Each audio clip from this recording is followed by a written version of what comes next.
Hello everyone, once again welcome to Best Recipes with Sharon. Although this recipe has many variations, this one today is one of my favorites because it has simple ingredients and it's absolutely delicious, so everything that's in it you pretty much have around the house. Okay, so without further ado, let's get right to doing the recipe. Okay, so we're going to start by placing about 3/4 of a cup of canola oil in a large mixing bowl. Next, add in 3/4 of a cup of brown sugar, and then just 1/4 of a cup of white sugar. Next, we'll add 2 large eggs. Then mix that in together. Now then, continuing on, we'll add 3/4 of a teaspoon of baking soda, and then a 1/2 teaspoon of baking powder, 1/2 teaspoon of salt, and 1 teaspoon of cinnamon, and 1/2 teaspoon of nutmeg, and then add 2 teaspoons of vanilla. You'll need 1½ cups of grated carrots and add that to the mixing bowl.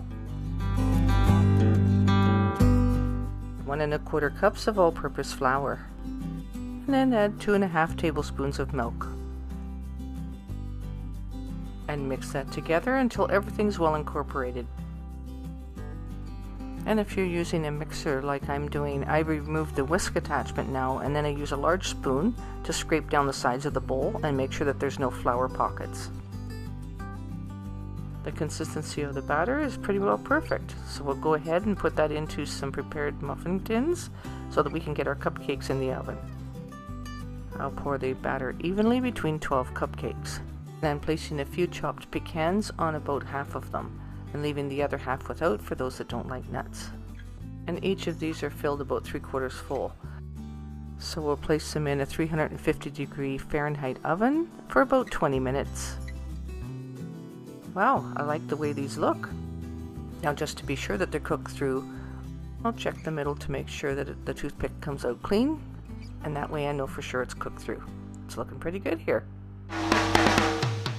Once they have cooled down a little bit, I'll move them from the pan and I'll place them on the wire rack to cool. Let them cool down and then go ahead and place your favorite frosting on top.